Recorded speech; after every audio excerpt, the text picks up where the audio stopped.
We are going to start our next lab, which is lab 3.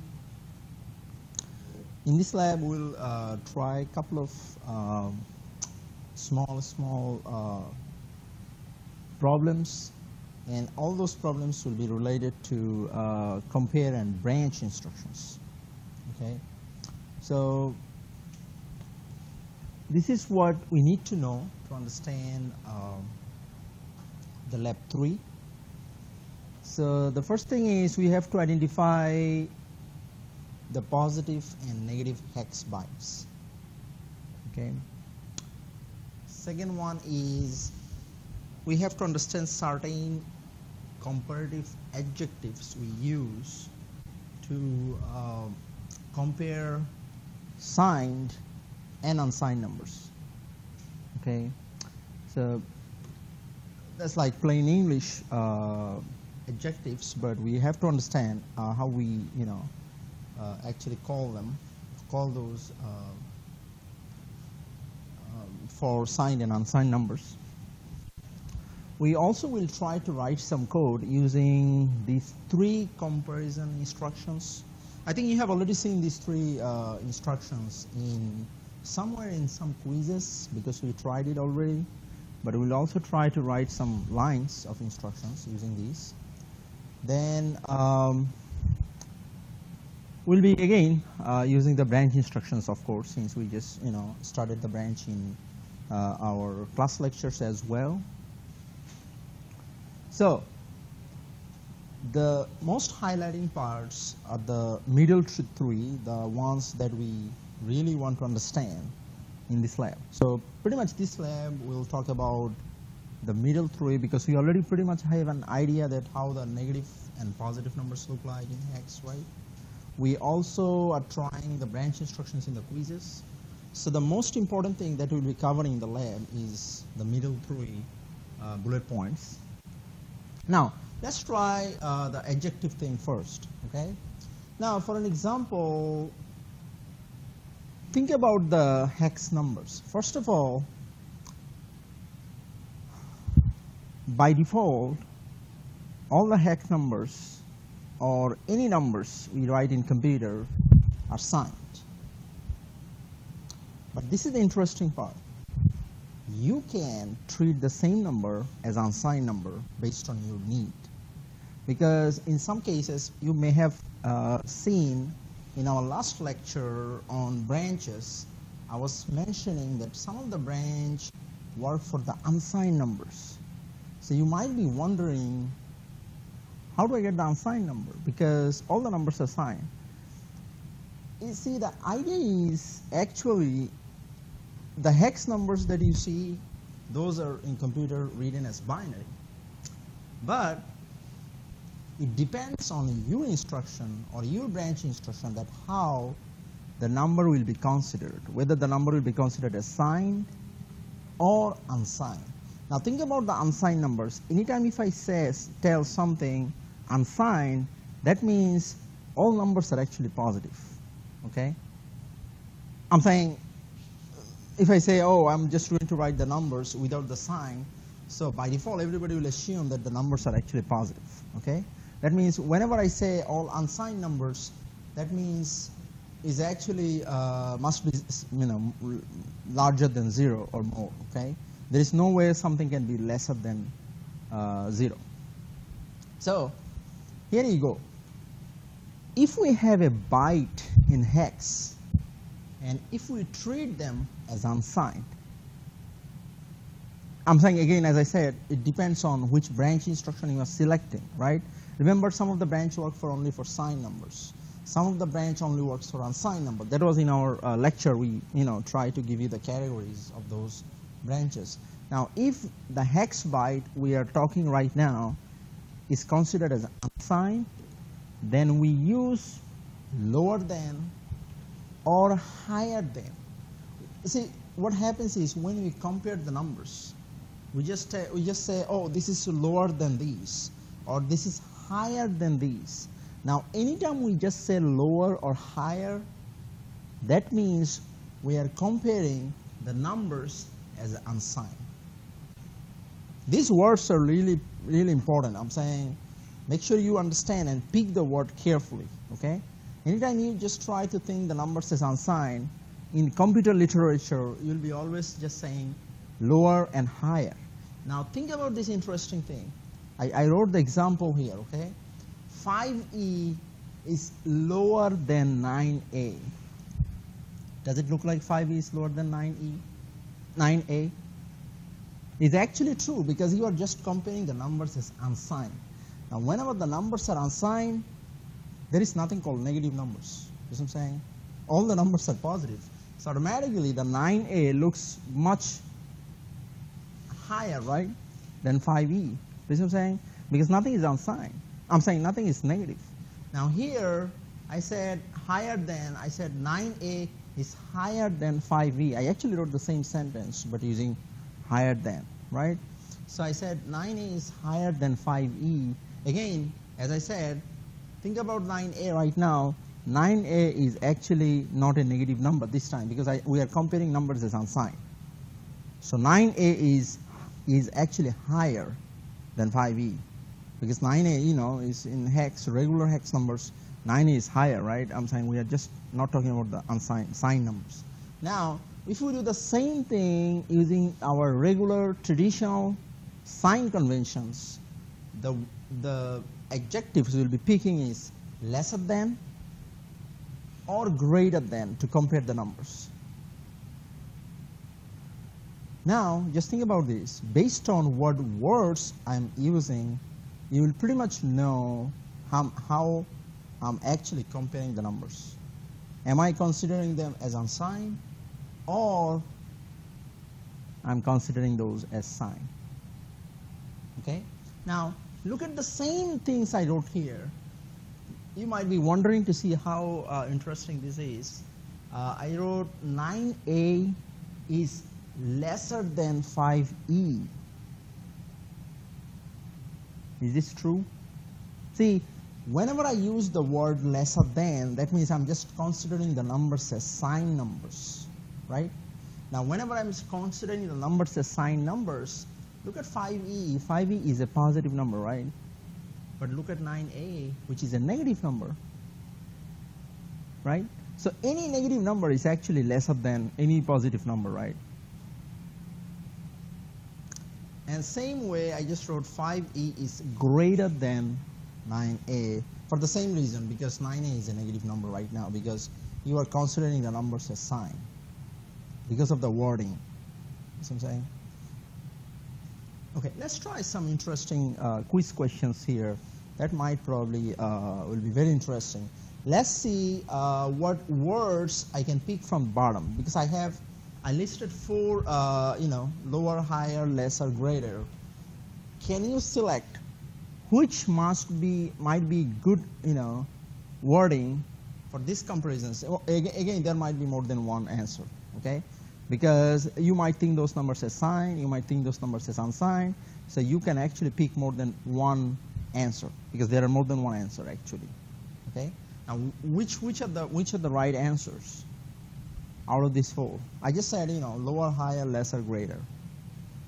7B is actually lower than 82, right? But at the same time, 7B is greater than 82. This is really interesting because whenever you are saying lower, you are considering the numbers as unsigned. Okay, so here are the right answer. I marked it green, right? So 7B is lower than 82 in the sense that both the numbers are unsigned, but 7B is greater than 82 in the sense that both of the numbers are signed. All right, so any question here for this question, for this 7B and 82? Let's try some more here. Okay, which words you will pick for 37 and 45?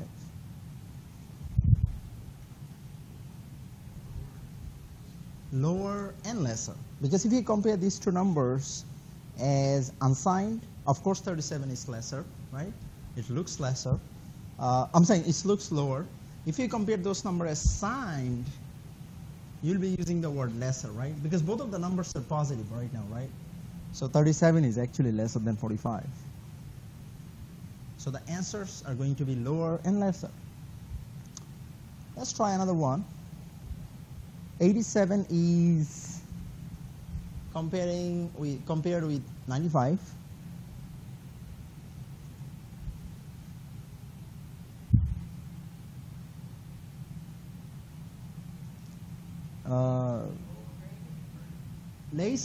Lower and lesser. Again, the reason is, remember, 87 is lower because, as you can guess, if it is unsigned. But the reason this is lesser because both of the numbers are negative, right? Oh, I'm sorry, 87 is greater, I'm sorry. 87 is greater than 95. And both of the numbers are negative, right? So I'm sorry, yeah. Both of the numbers are negative, so the right answer is actually lower and greater. Because you can understand why unsigned, it looks lower. But in case of the signed numbers, 87 is less negative than 95, right? Because think about -2 and -3, which is actually greater, -2, right? Because it's, so that's exactly for the same reason, because 87 is less negative than 95. Both of the numbers are negative, so it's lower and greater at the same time. Okay, so we'll try some more similar questions in the pre-lab quizzes, okay? All right, let's try to write some code to compare multiple numbers. For an example, let's say you want to compare two numbers, okay? So again, to compare two numbers, we actually have 3 comparison instructions, one for accumulator A, one for accumulator B, and one for accumulator D, okay? So now, most of the cases is actually depending on the bytes. If it is 1 byte, we can do it in A or B. If it is more than 1 byte, like 2 bytes, we can use D. So to compare, what we do is, we actually load, let's say, the first number, meaning the first byte, into accumulator A. And then we write CMPA $86, which is actually the second number, second byte, okay? Now, what happens is, based on exactly what we want, we write the branch in the third line.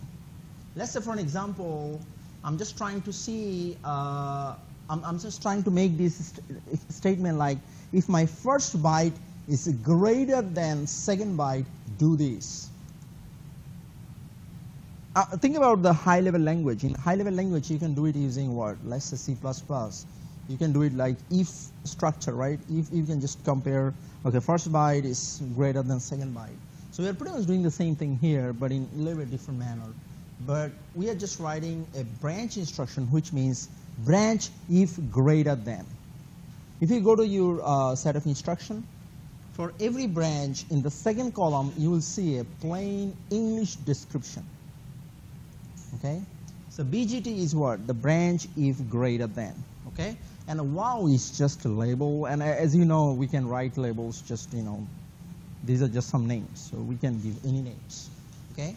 So we are writing a code, writing this code based on we want to branch if the first byte is greater than second byte. Remember, I'm not saying that the first byte is actually greater than second byte. In this case, first byte is actually greater than second byte, right? Because the first byte is 45, second byte is 86, and as you can guess, 86 is a negative number because I use the word greater than, right? Meaning I'm comparing the numbers as sign. So 45 is actually greater than 86, so the branch will make.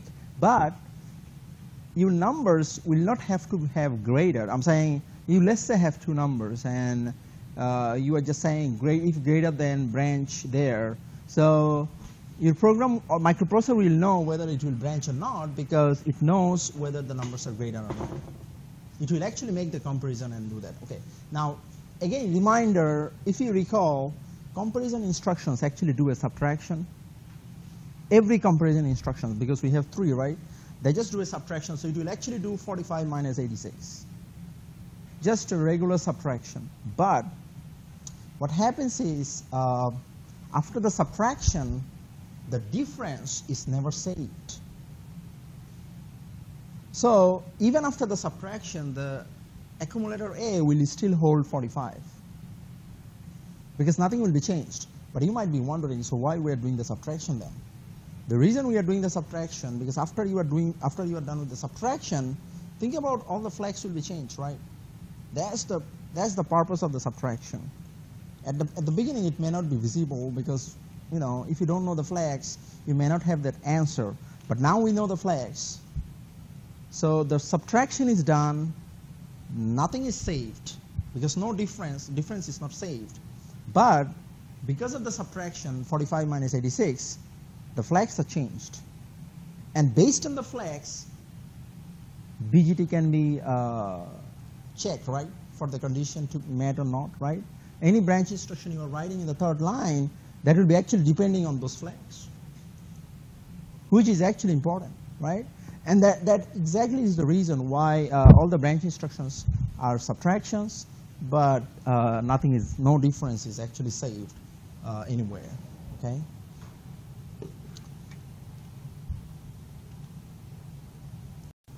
Now let's say if I try to write the same thing but a little bit differently. Let's say if I just do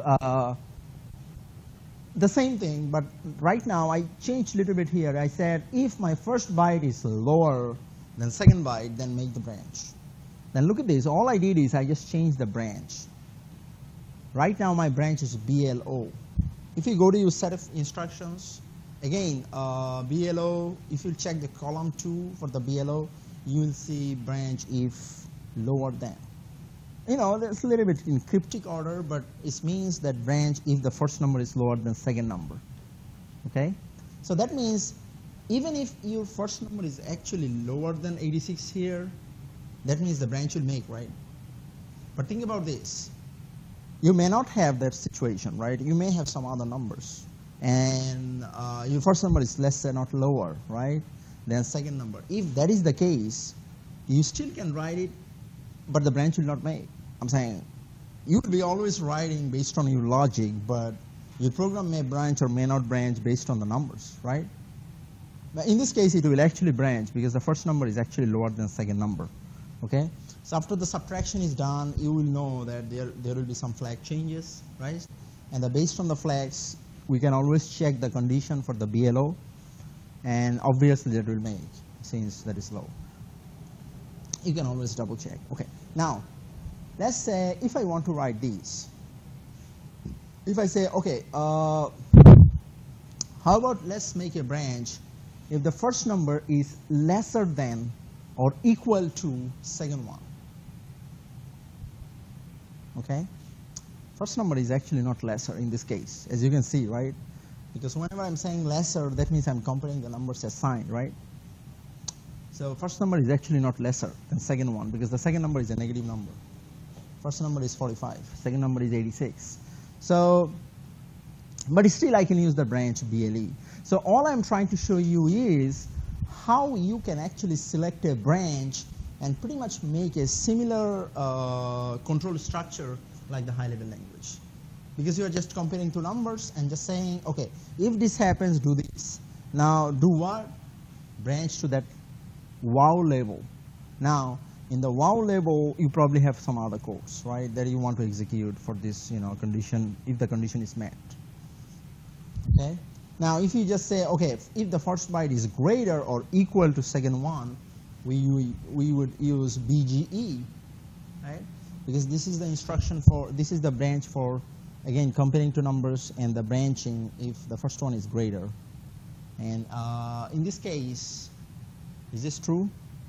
This is true, right? But the first one is actually greater than second one. Because remember, again, we are comparing the numbers as sign this time, right? Because of the wording, greater. So 45 is greater than 86 because 45 is positive and 86 is negative. All right. What we exactly are doing, let's try to see a little bit more in detailed form, okay? In the lab 3A, remember we have several labs, meaning 3A, 3B, 3C, something like those. So now we'll be just focusing on 3A for a while, okay? Now in 3A, this is what we are going to do. 1 hex byte from keyboard to accumulator is loaded. I made it a little bit shorter because all we are trying to do is we'll be just taking an input from the keyboard. Okay, so you'll be given the instructions. I'm saying you will see the code, but we'll be using some subroutines that we have written for you. Again, remember, Motorola doesn't write any subroutines for this language because this is the most primitive language you can have. So nothing is actually built in. So you have to actually start everything from the scratch, okay, to understand it. So but to facilitate you, what we did is we have actually written plenty of subroutines for you in the CPET.h file. Remember, there is a header file you always include at the beginning. That header file is actually written by us. And we pretty much wrote a lot of subroutines there. We did not talk about the subroutine yet, but at some point, probably in next semester, we'll be talking about the subroutines a lot. So we'll see at the time. So we'll be using some subroutine actually to read it from the keyboard, because you might be wondering, oh yeah, is it too easy now? No, it's not easy. It's actually very interesting in low-level language to read something from the keyboard, but since we have the subroutines, it will be a little bit easier for us. We just know how to do that. So we'll show you in the code, okay? Now, let's say you loaded something into accommodator A from the keyboard, okay? So you actually loaded what? A byte, right? So for an example, you can just say, okay, I want to load 8F. Just press 8F. That will be your byte. See, here is the difference between the low and high-level language. In the high-level language, let's say in C++, when you enter a number, you just write a number in decimal, right? You don't think about sign too much, right?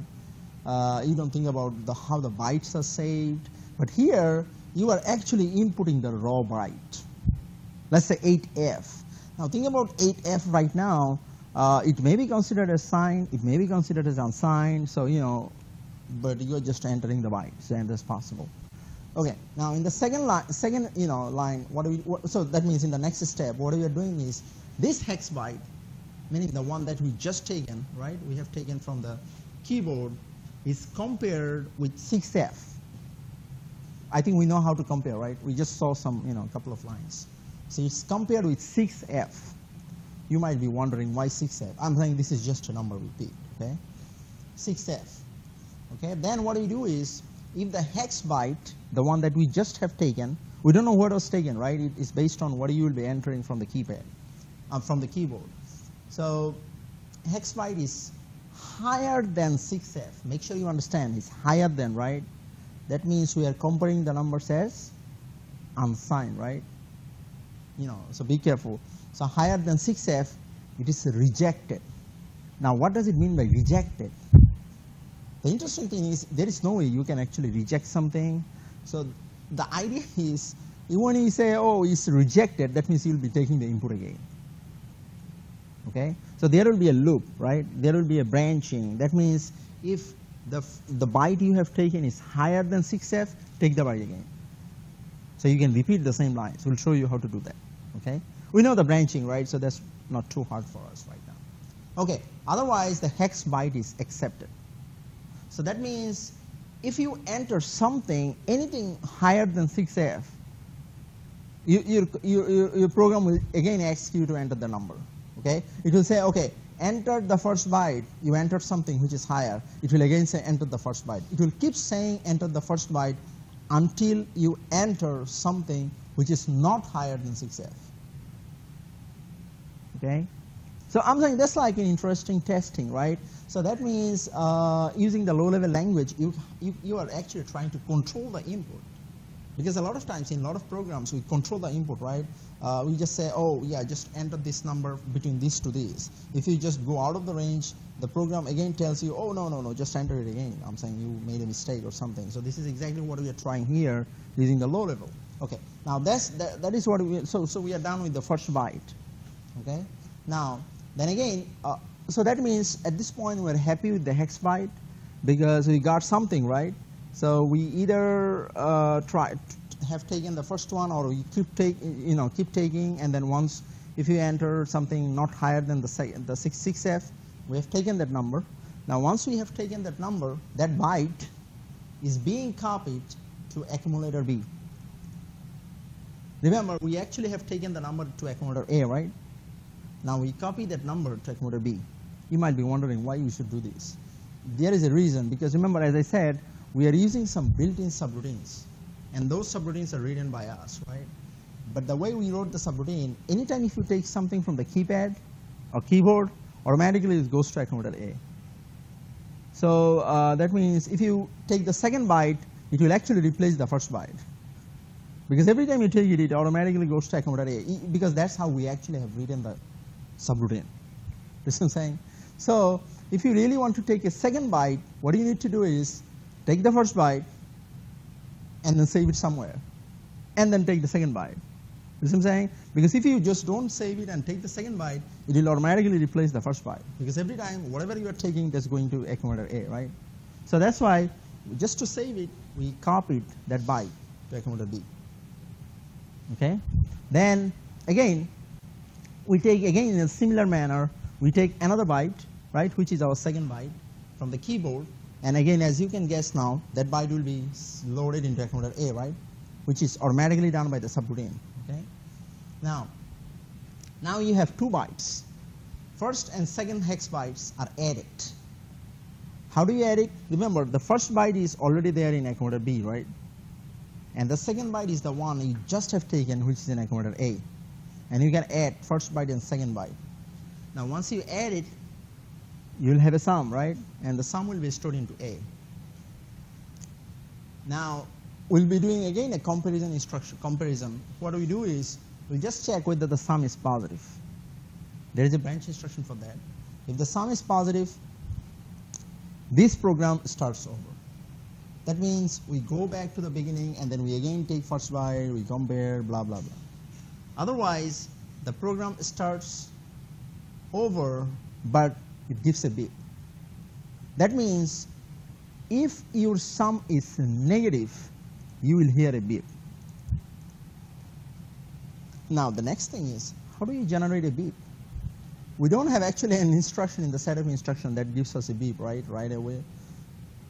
Again, to just give a beep, we have a subroutine. As I said, we wrote some subroutines for you, just will be using the subroutines. Now here is actually the code. So if you understand the previous discussions, you will pretty much understand this, because in almost every line I try to write the comments, and you will now see how we are just doing the same thing that we just have told, right? Now, let's see. If we start the program, I think this, first, we load the header file, we just say where it should start, we load some basic things. But look at the first 2 lines. Now, what we do is we load the first byte. So look at this. There is a pound PMPT1, right? This is actually a text pointer. Now, if you go down to the program, you will see the PMPT1 means just enter first byte. So that means this is something like, if you compare it with a high-level language, this should be like pointer to a string.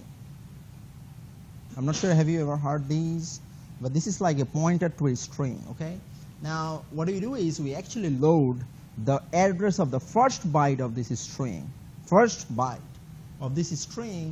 to the index register X. And then we call, do you see the JSR? JSR is a subroutine, is an instruction which actually calls a subroutine. It means jump to subroutine, okay? And this is a subroutine out string. Again, as I said, all the subroutines that you can see here is actually written inside the CPET.h header file. And all the subroutines are written by us. We'll talk about those subroutines later on, okay?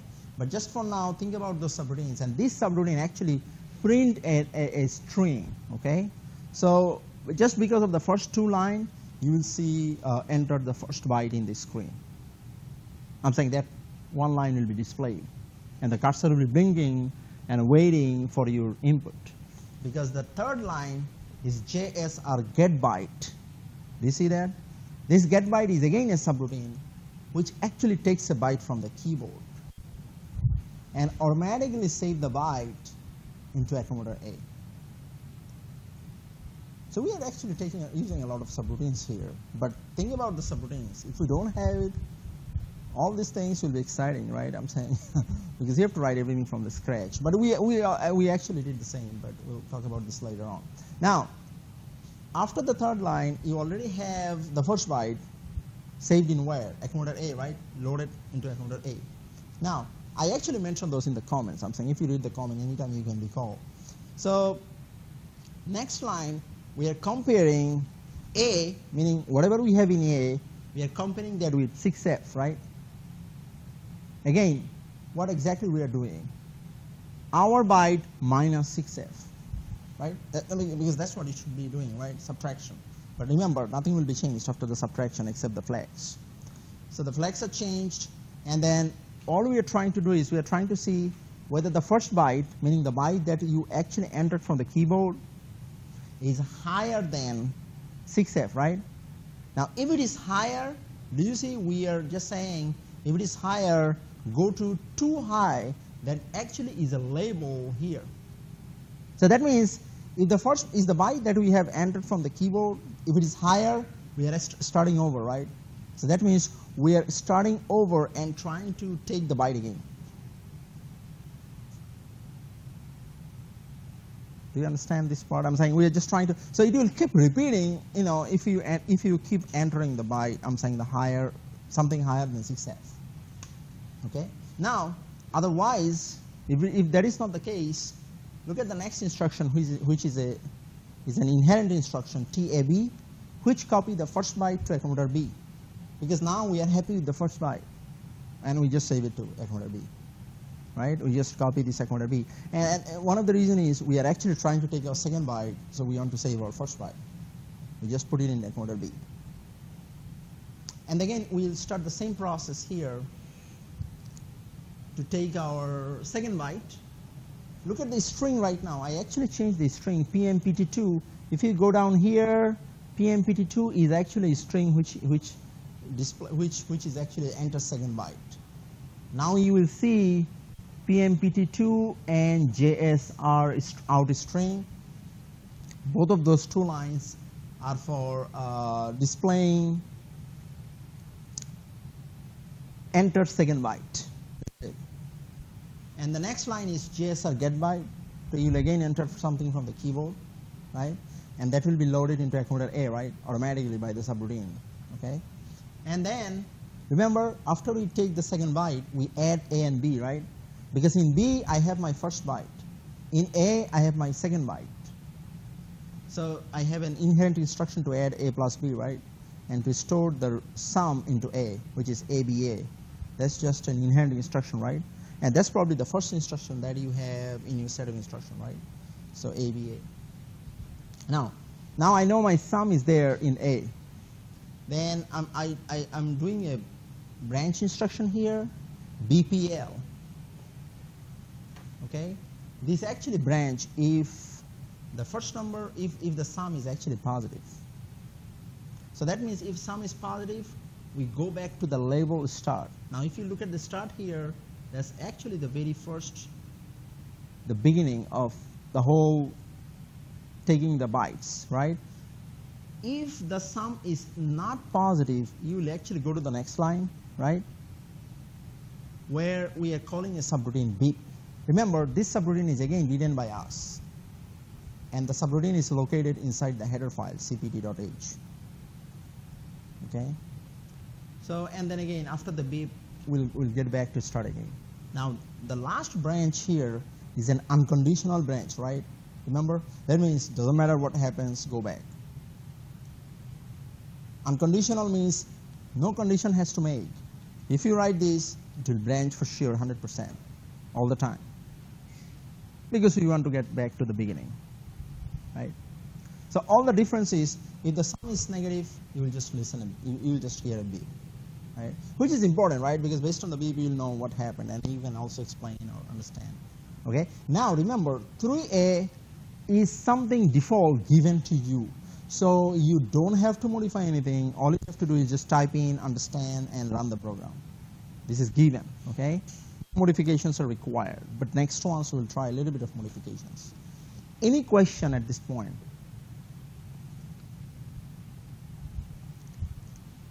So that's our first part in this lab, Okay. Now, so if we understand up to this point, and I think we might have some questions, we can answer those questions during the pre-labs.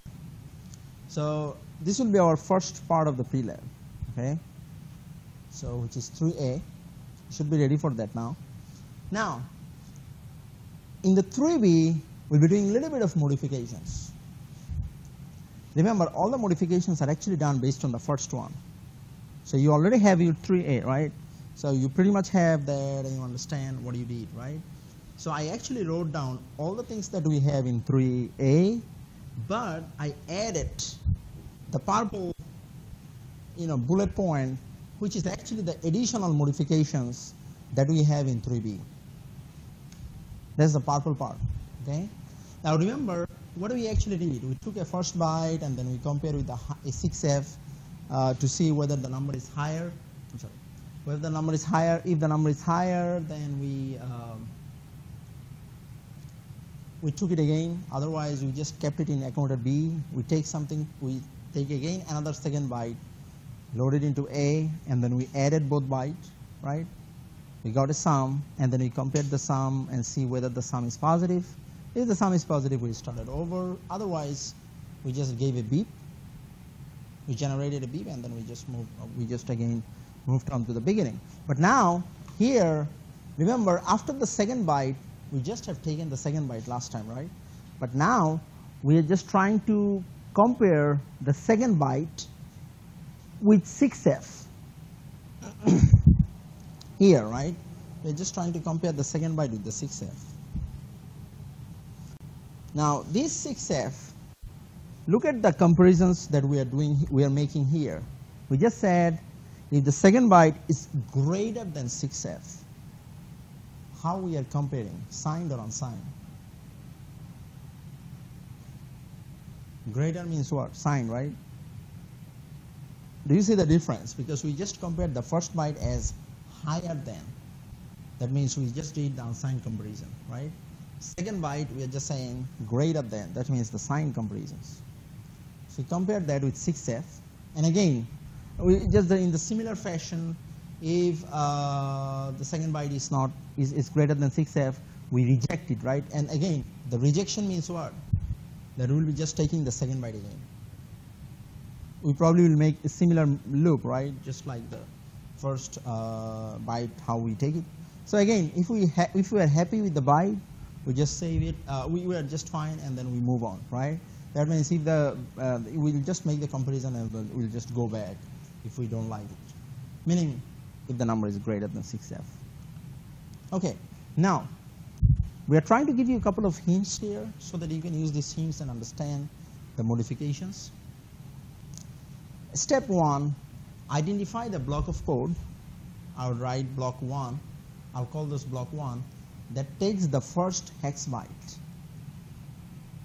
Okay, oops. Here is the block 1, right?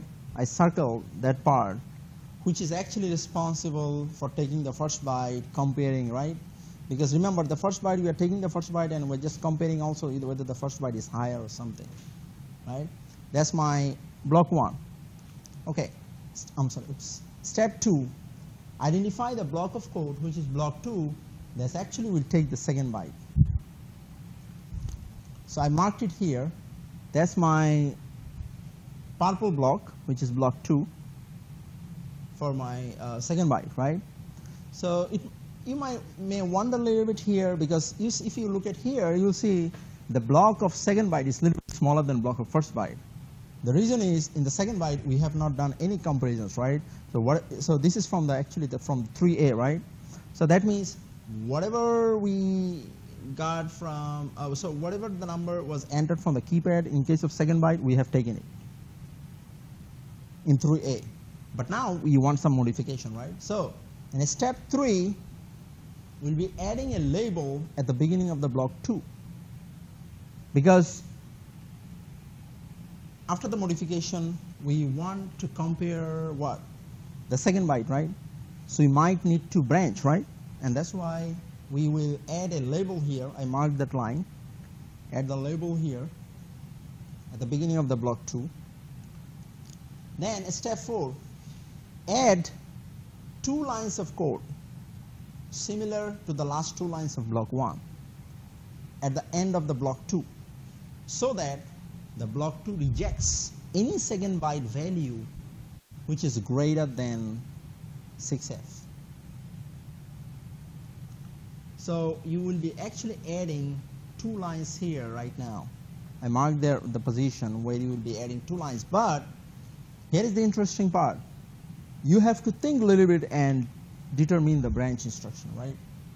Because think about the first byte. You compared the first byte as unsigned, right? But the second byte you'll be comparing as signed, so your branch will be different, right? It will be similar two lines.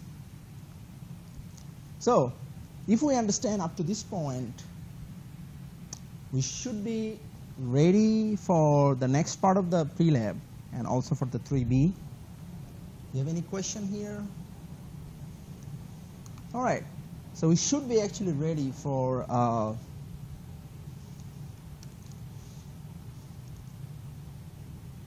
the 3B. And here is the remaining part of the lab. We still have several parts left, but the remaining part is actually based on this part of the code. The remaining part means starting from 3C to 3E.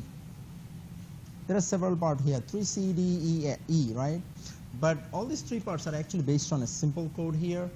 This is pretty much a similar code, but what it does is I actually tried to outline here using the comments. So for an example, subroutine out CRLF move the cursor to a new line. This is just like /n in C++. Remember, you just write /n, that actually moves the cursor to the next new line. It's pretty much similar to that one. But remember, this is a subroutine we had to write. Okay. So and then okay, now what we do is we actually we set a counter. Okay, before I move on to this program, what it does is if you just write this program, every single character you press or whatever you press from the keypad, your screen, you will see a star is generated until 40 character. So that means every single character you enter, it actually is compared. So let me show you how it is compared. So for an example, this is a subroutine INCH, which actually takes any character from the keyboard. Now how you are doing the character from the keyboard? Remember, this is what it does. Let's say if you press A from the keypad, what it stores is actually save the character A. Now what is the character A now? The character A means the ASCII of A. We know that, right? For every character we have in the keypad, we have an ASCII number, right? For an example, let's say for the space bar, the ASCII character is 20 in hex. So that means if you press a space bar, in accumulator A, $20 will be stored. This is the difference. This is the INCH subroutine, which actually saves the ASCII byte of the character you entered. So that byte will be saved, and it will be compared with character C. Now look at this character C. How we put a character C? We just said pound. Do you see there is an apostrophe here before C? That means we are just telling the microprocessor to save the C as character. That means it will be actually compared with the ASCII of C. We can find the ASCII of C, right? Whatever it is from from the chart, ASCII chart. Now, if the character we enter is less than C, now what do you mean by less than C? That means if the ASCII of the character you entered from the keypad is less than ASCII of C, what can be less than ASCII of C? Let's say capital A, uppercase A, right? Uppercase B, or let's say space bar. Those have lesser hex ASCII code than C. If it is lesser, then we actually will go back to the beginning of loop 0. The reason is we want to take it again. So that means there is no way you can actually press something and take it if it is lesser than uppercase C. But you can enter, you have plenty of choices, right? You can enter anything starting from D, all the way, all the uppercase, And even all the lowercase are also fine, right? Because the lowercase have higher ASCII numbers than uppercase ABC. Okay, now, once we are done, it will actually show the character. Meaning, once the input is satisfied, it will actually display. To display it, we just said JSR output. Now this output again is a subroutine that display the character in accumulator A. Meaning, remember, we just have taken the character in accumulator A, right? Again, anytime I mention taking the character, that means it's always like taking the ASCII byte of the character.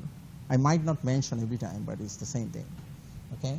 So we are just printing, we are displaying that character, okay, in this line, and then we are decrementing accumulator B. Now what does it mean by decrementing B? Remember at the beginning we loaded 40 into accumulator B, right? Why we are decrementing? Because remember I said we'll be allowing the user to enter 40 character. So we have to maintain that, right? Just to something like a loop, right? Remember you do something in high-level language, let's say count, right? You always just inside the loop, you just write what? Count equals to count minus 1, or count equals to count plus 1, something like those, right? So we're just doing a similar counter here. I'm trying to give you a comparison between the low and high. It even looks different, but it's pretty much the idea is same. So we are actually counting. So decrement B means now B will be what? B will contain 39, right?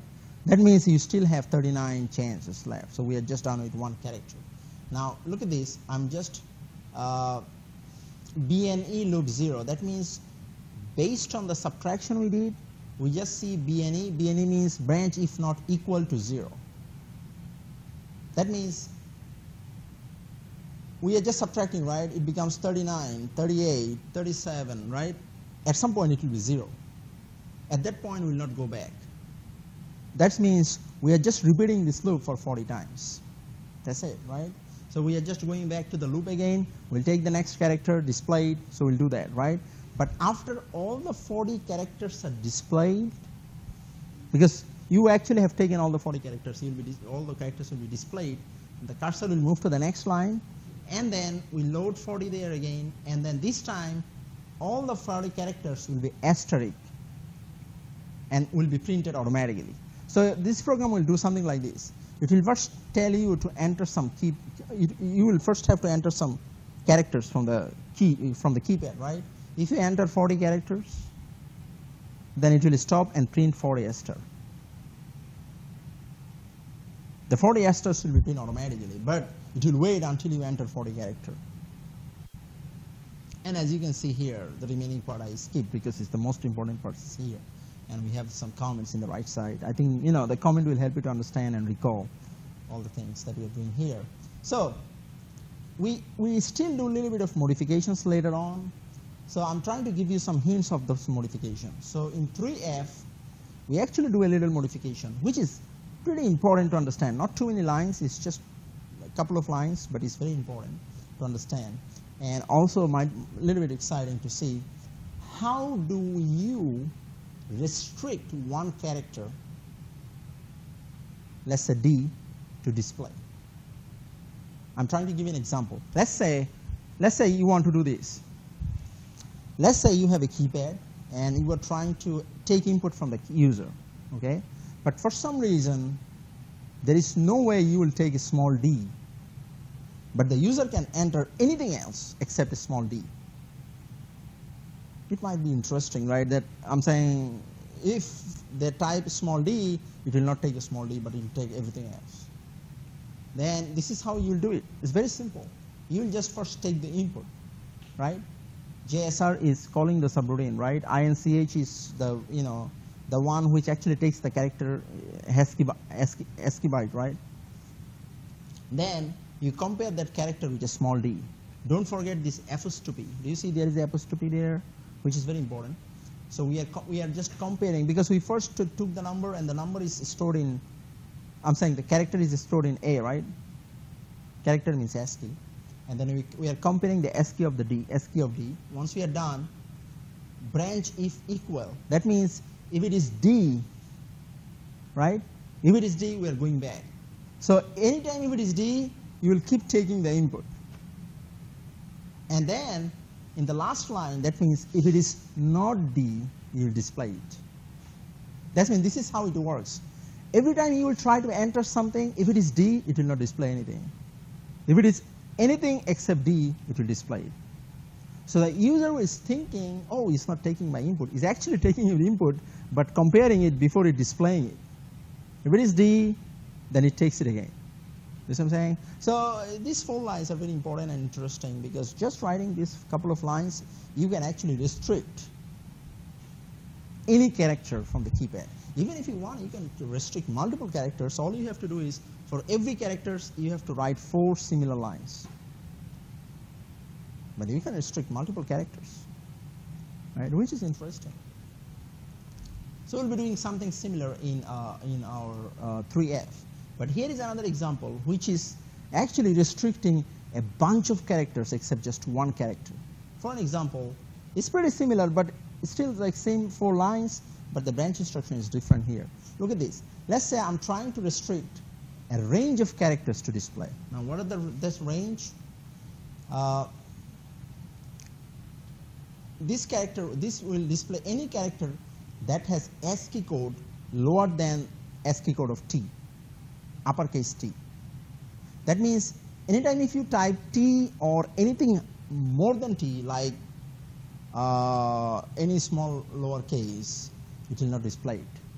So the only reason is we are just comparing it with the BLO. BLO means what? Branch if lower, right? That means if anytime you are entering something,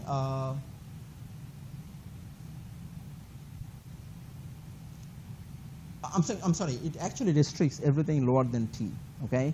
That means any uppercase from A to T will be restricted, okay? Because if you enter those, it will actually branch back to the line 1 and it will keep taking it. Otherwise, it will display it, okay? That means if you enter any lowercase, it will display it, because those have higher ASCII, not lower. Again, examples, right? Now, so we tried to give you some outline here, how we modify it. It's pretty much based on the restriction, okay?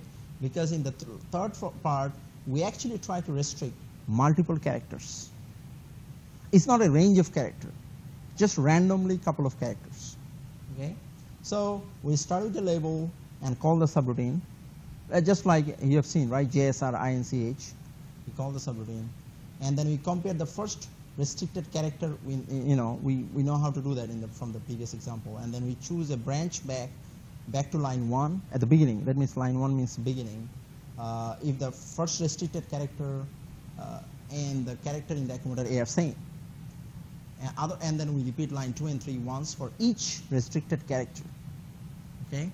And the last line, call subroutine output, because at the end we actually display it, right? So what we do is we first take an input and we see, okay, if this restricted, if this restricted, if this restricted, otherwise display it, okay? That's the idea. So similar, how do you display some specific characters only? This is also interesting. So you actually now, let's say you want to see, can we print only a restricted character? Now let's say you can actually restrict the whole keyboard. Nobody can type in anything except, let's say, uppercase A. But you don't have to write too many lines. It's just similar 4 lines based on how you are putting your branch. It's very interesting. So it's pretty much the similar thing. All I said is this. So we are first starting with similar JSR, INCH, and then compare the first character with the character we have just taken, because the character we have taken is in accommodator A, right? And then we choose a branch back to line 1 if the first restricted character and the character in the accommodator are not same. But think about this. I just said are not same, right? That means we have to choose a branch here. You have to think about the branch and find it. We have a list of branches, right? And then we repeat line 2 and 3 again and again for all the restricted character, and then we call the subroutine output to display the character, okay? So that's about the last modification, and it actually will be also, we'll have similar questions in 3C. So this is a little bit longer than all the previous labs we have done. So that's why we actually have 3 pre-labs, 3A, 3B, and 3C. And you have seen we have pretty much all the answers and information and hints here. in the PowerPoint presentation. So let's go to the quiz section and let's try the pre-labs for lab 3.